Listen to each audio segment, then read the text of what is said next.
इतिहास के पन्नों में ऐसे कई नाम छिपे हैं जिनका भारत की प्रोग्रेस में कंट्रीब्यूशन इनवैल्यूएबल है, पर हमारी जनरेशन उन्हें भूलती जा रही है।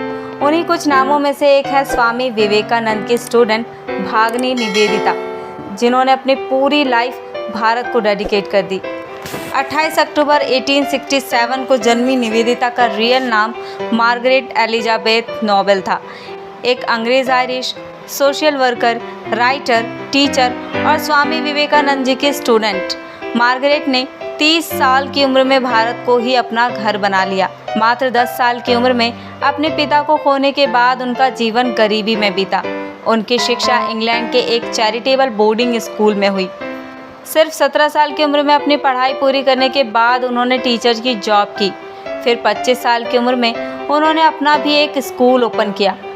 निवेदिता जी उस समय एजुकेशन में अलग अलग एक्सपेरिमेंट करने के लिए मशहूर थीं। इसके अलावा वे लाइफ का ट्रू एसेंस जानना और समझना चाहती थीं और इसीलिए उन्हें ग्रेट थिंकर्स और रिफॉर्मर्स की कंपनी बहुत पसंद थी। साल 1895 में मार्गरेट के जीवन में सबसे बड़ा बदलाव आया। दरअसल उन्हें एक प्राइवेट ऑर्गेनाइजेशन द्वारा एक हिंदू योगी का स्पीच सुनने के लिए बुलाया गया था। यह योगी कोई और नहीं बल्कि स्वामी विवेकानंद जी थे। वह स्वामी जी के स्पीच से इतना अफेक्ट हुई कि उन्होंने भारत आने का डिसाइड कर लिया। जब विवेकानंद मार्गरेट से मिले तो उन्हें भी यह समझ में आ गया कि मार्गरेट इंडियन वुमेन के प्रोग्रेस में कंट्रीब्यूट कर सकती हैं और मार्गरेट ने भी उसी पल यह मान लिया था कि भारत ही उनकी कर्म भूमि है। इसके 3 साल बाद जनवरी 1898 में मार्गरेट भारत आई। स्वामी विवेकानंद जी ने उनको 25 मार्च 1898 को दीक्षा देकर भगवान बुद्ध के कंपैशन के रूट पर चलने की इंस्पिरेशन दी। दीक्षा के समय स्वामी विवेकानंद जी ने उन्हें नया नाम निवेदिता दिया। बाद में इस नाम के आगे सिस्टर का संस्कृत शब्द भागनी जुड़ गया। निवेदिता नाम का अर्थ है डेडिकेटेड और वह पूरे भारत में इसी नाम से फेमस हुई। दीक्षा लेने के बाद निवेदिता कोलकाता के बाग बाजार में बस गई।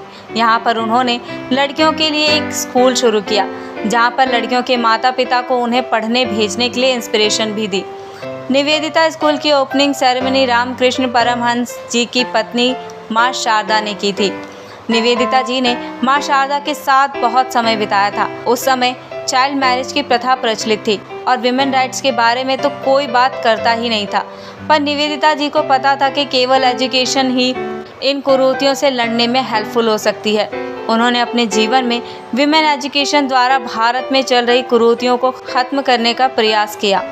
साल 1899 में कोलकाता में प्लेग फैलने के दौरान 1906 के बंगाल फैमिली के दौरान उन्होंने पेशेंट के ट्रीटमेंट के लिए अपने जीवन की भी परवाह नहीं की। इसी के बाद वह खुद भी मलेरिया की चपेट में आ गई, जिसकी वजह से उनकी हालत दिन ब दिन खराब होती गई और इसी बीमारी ने उनकी जान भी ले ली।